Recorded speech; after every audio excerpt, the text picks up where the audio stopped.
अगर आप बहुत कम समय में एक बेहतर लीडर बनना चाहते हैं तो राज शमानी क्लिप्स चैनल को सब्सक्राइब कर लो, क्योंकि यहाँ पर हम बहुत इंसाइटफुल और वैल्यूएबल क्लिप्स लाते हैं आपके लिए। मुझे एक बात बताओ, पॉलिटिक्स ज्वाइन करोगे कभी? करनी चाहिए मेरे जैसे व्यक्ति को। मन है, कभी इंटरेस्ट है, कभी सोचा उस तरफ जाने इंटरेस्ट का? नहीं है, ऑफर है मेरे पास, बहुत ऑफर्स हैं। 2021 से स्टार्ट हुए थे, 2021 के 2024 के भी हैं, लेकिन अभी तो मेरा बिल्कुल मन नहीं है। अगले 10-20 साल में तो कुछ ऐसा नहीं है, अभी तो पूरे करियर की तरफ है। लेकिन मुझे लगता है मेरे जैसे व्यक्ति को पॉलिटिक्स ज्वाइन करनी चाहिए, क्योंकि हर उस इंसान को पॉलिटिक्स ज्वाइन करनी चाहिए जिसने इतिहास से कुछ ना कुछ सीखा हो, क्योंकि जो इतिहास से सीख कर आता है भविष्य वही बदल पाता है। तो करनी चाहिए, तो करनी चाहिए हर उस व्यक्ति को जो इतिहास से कुछ ना कुछ तो सीख के आया कि ये बिगेस्ट मिस्टेक थी, ये बिगेस्ट प्रॉफिटेबल चीज़ थी देश हित में। देश हित सबसे ऊपर, मतलब राष्ट्र हित। तो पढ़ते हो ऐसे देश हित के बारे में, हिस्ट्री के बारे में? मतलब अच्छा लगता है मुझे। मैं हिस्ट्री हमेशा द्वापर, त्रेता और सतयुग, मैं उनको भी हमेशा हिस्ट्री में ही काउंट करता हूँ। जो लोग उसको माइथोलॉजी कहते हैं, मैं उन लोगों से एग्री नहीं कर पाता, क्योंकि वो हिस्ट्री का पार्ट है हमारी। हाँ, मुझे भी काफ़ी इंटरेस्ट है हिस्ट्री के बारे में, बहुत पढ़ता हूँ मैं। मतलब अभी रिसेंटली थोड़े दिन से पहले एक सीरीज़ है एम्पायर करके, मतलब उसमें पूरे 2 लोग शायद पॉडकास्ट बना रहे हैं।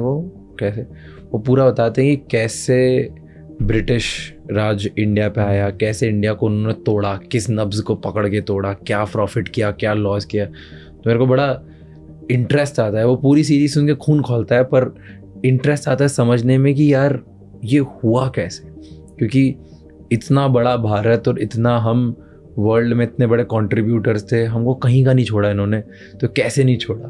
तो मुझे भी काफ़ी हिस्ट्री पढ़ने में मेरा थोड़े टाइम से वो इंटरेस्ट चल रहा है बहुत ज़्यादा।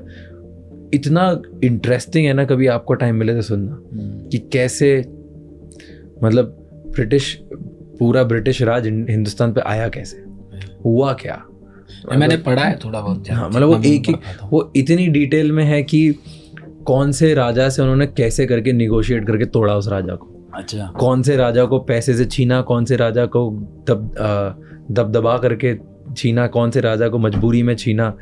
मतलब इतना खतरनाक है। ओके, कितने लोगों को तो लालच में बुद्धू बना के छीन लिया। मतलब बहुत सारी चीज़ें, बट इनकी स्ट्रैटेजी बड़ी आसान थी कि जो 3rd जनरेशन 4th जनरेशन वाले जो राजा हैं, जिनमें सबसे पहला वो था उनका सबसे, कि जितने ऐसे राजा हैं जिनके हाथ से प्रजा वैसे भी जारी कि उनके बाप दादा बहुत ज़्यादा ताकतवर थे, उनको विरासत में मिल गई और उनमें इतना दम नहीं है, सबसे पहले उधर जाओ।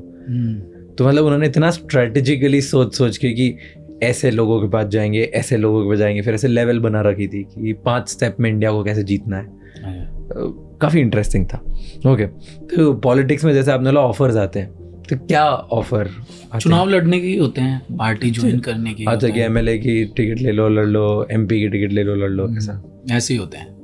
2021 में आया था पहली बार, तो फिर उसके बाद अब 24 के लिए था, तो मैंने मना किया। मैंने कहा नहीं यार, मैं भी थोड़ा सा जो काम कर रहे हैं उसमें तो इतना मज़ा आ रहा है, बहुत अच्छा लग रहा है, बढ़िया लग रहा है। मैंने कहा यही चल रहे हैं। लेकिन हमेशा जो भी पार्टी देश हित की बातें करेगी, मेरी आर्मी की बातें करेगी, तो मैं हमेशा उसको मतलब अप्रिशिएट करूँगा कि हाँ यार, मतलब जहाँ इंसानियत की बातें होगी, बढ़िया बातें होंगी, वो हमेशा पार्टी।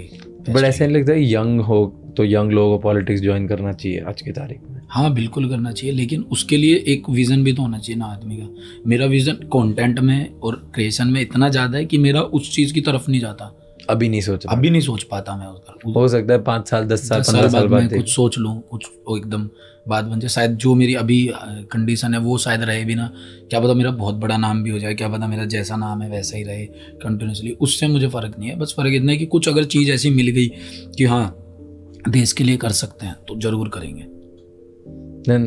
और जो लोग ये कहते हैं ना कि पॉलिटिक्स का आपको मतलब पॉलिटिक्स ज्वाइन करना गलत है, ये गलत है, नहीं यार, बहुत ज़्यादा ज़रूरी है। अगर आपको राजनीति करनी है तो आप राजनीति में रहकर ही बदलाव ला सकते हैं।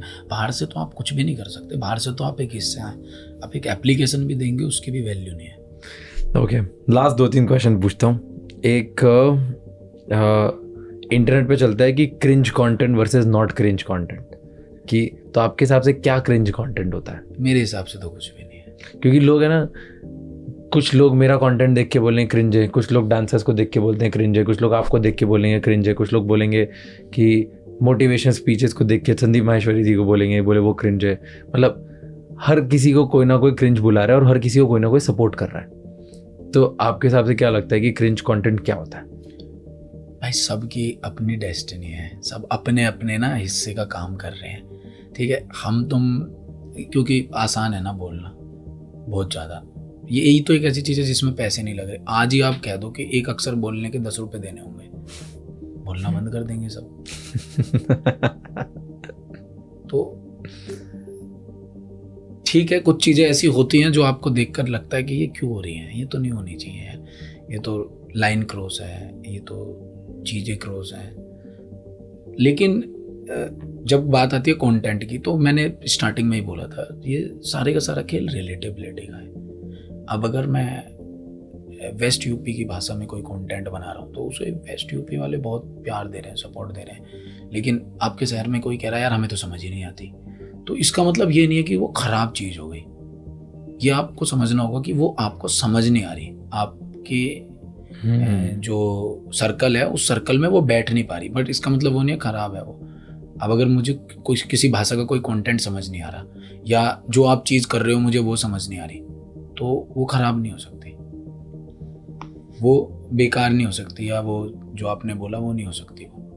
तो अगर एक बात बताओ, पूरे इंडिया के लिए एक कंटेंट नहीं बन सकता? आपको लगता है बनता है? नहीं नहीं नहीं, ऐसा कुछ ना कुछ तो मिस हो जाएगा। हाँ, मैं यही पूछना चाह रहा हूँ, कुछ ना कुछ तो कभी ना कभी तो मिस हो ही जाएगा।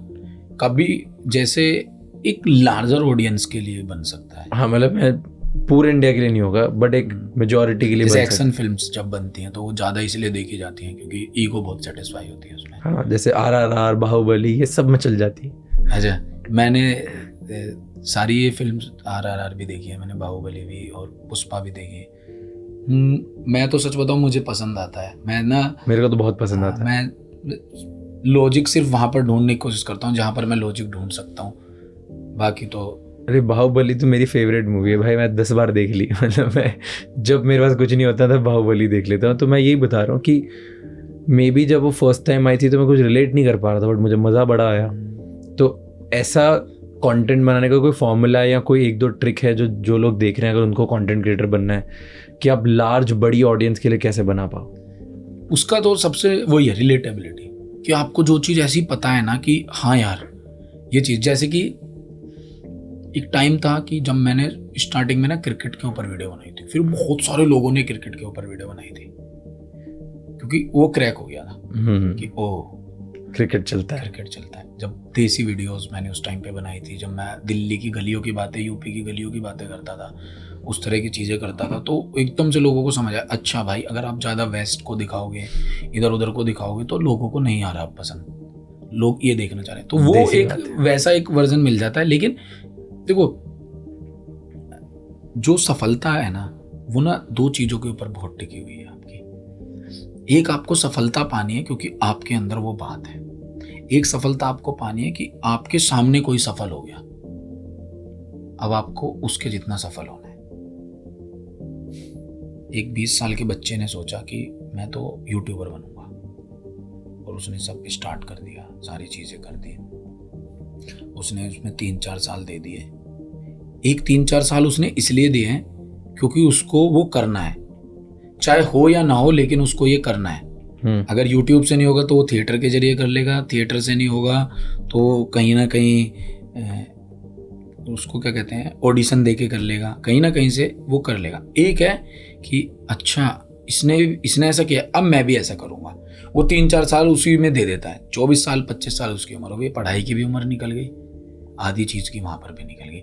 तो सफलता के 2 हैं ये चीज़ें, और सफलता का पैमाना हर किसी का अपना अलग है। शायद आप किसी एक ऐसी पर्सनैलिटी का पॉडकास्ट ले लें जिसमें कहेंगे कि भाई मैं तो हो गया सक्सेसफुल, ठीक है, और शायद उसी पर्सनैलिटी से मेरी रोज बात होती हो। आपके लिए उनसे बात करके पॉडकास्ट लेना सक्सेस हो गया, मेरी उनसे बहुत रैंडम बात होती है ना। मैंने किसी एक्टर के साथ काम कर लिया, मेरा तो यार जीवन अब सफल हो गया भाई, ये काम कर लिया। आप कह रहे हो कि भाई मेरे लिए तो मतलब नहीं, मेरे लिए तो ये नहीं, ये मेरी सक्सेस की डेफिनेशन में नहीं आता। तो सक्सेस की डेफिनेशन बहुत अलग है कि आप देखते किस तरीके से हो सक्सेस को। तभी मैंने इसमें SSC में बोला था कि असफलता के 100 दुश्मन होते हैं और सफलता के 100 रिश्तेदार। जब आदमी कामयाब है ना तो उसके बड़े भाई तूने क्या कर दिया, तूने क्या कर दिया। और जब आदमी से कुछ भी गलत हुआ तो उसके पास गिनती के 4 आदमी रह जाते हैं। इसलिए मैं कहता हूँ कि फेलियर्स आपके सबसे अच्छे दोस्त हैं, जो आपको सिखा के जाते हैं ना भाई, सब बता जाते हैं, सब कुछ बता जाते हैं। पता नहीं लोग क्यों डरते हैं फेलियर से। फेलियर्स तो जितना टीचर आपको सिखा रहे हैं, टीचर्स आपको सिखा रहे हैं, पेरेंट्स जितना आपको सिखा रहे हैं उतना ही वो सिखा रहे हैं आपको, उतना बराबर आपको बता के जा रहे हैं। रिश्तों की चमक बता के चले जाते हैं फेलियर्स आपको, आपकी औकात बता देते हैं। सबसे बड़ी बात है नाकामयाबी आपको बता देती है आप कितने पानी में हो, कौन हो। जब तक आपको ऐसा असर ही ना होना है कि यार मैं वहाँ गया था यार, 4 लोगों ने इज्जत ही नहीं करी, 4 लोगों ने पूछा ही नहीं, जब तक आपको कामयाबी की ललक ही नहीं आ सकती। असली कामयाबी ही जब है जब आप अपने ऊपर काम करके कुछ करें। इसलिए मैं कहता हूँ सपने टूटते रहने चाहिए, सपने टूटने बहुत जरूरी है। आज आपने कुछ सोचा नहीं हुआ, डेफिनेटली आप किसी और चीज के लिए बने हुए। जब मैं क्रिकेट खेला मैंने, लो की मैंने, और अब मैंने क्या किया। इसलिए मैं आपसे कह रहा था कि सब लिखा हुआ है, हम तुम बस चल रहे हैं। आपको अगर ऐसा लग रहा है ना मैं गेम बदल रहा हूँ, मैं यहाँ कर रहा हूँ कुछ बैठ के कर रहा हूँ, बहुत बड़ी गलतफहमी है आपकी, मेरी बहुत बड़ी गलतफहमी है कि मैं तो कल को ये कर लूँ। बात करने में तो अच्छा लगता है यार, मैं कहूँ कि हाँ मैं ये प्लान करके चल रहा हूँ, वो अच्छा लगेगा, बट आप एकदम डीप जाओगे तो सब कुछ लिखा हुआ है। जब तक आप समाज के हित में, जब तक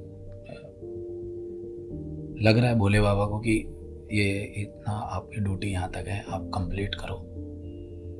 आप कभी भी एक चीज़ नोटिस करना, आज से करना जरूर, अगर आप बहुत ज़्यादा पूजा पाठ में हैं और प्रभु के बड़े करीब रहते हैं, जब जब आपके जीवन में बहुत बड़ी मुसीबत आने वाली होगी ना, उससे पहले वो किसी एक ऐसे स्ट्रॉन्ग आदमी से आपको मिलाएंगे जो उस प्रॉब्लम को सॉल्व करेगा। देखना कभी आज आपको लग रहा है कि कल को आपके ऊपर कुछ चीज़ गलत होने वाली है, तो आप किसी इंसान से 7 दिन पहले मिले हो, जो 7 दिन पहले आपसे ये कह गया है भाई मेरे लायक कोई सेवा हो, मेरे लायक कोई काम हो तो मुझे बताना। जब आप पे वो मुसीबत आई आपने कहा उसको फ़ोन करो, आपने उसको फ़ोन किया, मुसीबत सोल्व। ये सब वहीं का करा था, ये वहाँ से उसको कनेक्ट करके आपकी लाइफ में भेजा गया था, ये बताने के लिए कि क्योंकि भगवान शिव शंकर जी के तो सभी जितने भी हैं पूरा संसार ही उनका है, तो ऑर्डर दे देते हैं, बता देते हैं कि ये मेरा आदमी वहाँ पर बैठा हुआ है, ये तेरा अब सॉल्यूशन दे देगा, वो आदमी वहाँ पर है, वो सॉल्यूशन। जब कुछ आदमी ये कहते हैं ना कि हम तो इन चीज़ों में विश्वास ही नहीं करते हैं, मुझे बड़ी हंसी आती है क्योंकि वो कितने दूर हैं जादू से, वो महसूस ही नहीं कर पाए यार कभी, वो जानते ही नहीं है कि क्या मज़ा है, क्या मज़ा है। मतलब आपको ऐसे लगता है कि आप भगवान के सबसे करीब हो, ये सबसे बड़ा आनंद है लाइफ का, सबसे प्यारी चीज़ है जीवन की। थैंक यू सो मच ये क्लिप एंड तक देखने के लिए। और भी ऐसी बहुत इंसाइटफुल और नॉलेजेबल क्लिप्स देखनी है तो राजशमानी क्लिप्स चैनल को सब्सक्राइब कर लो।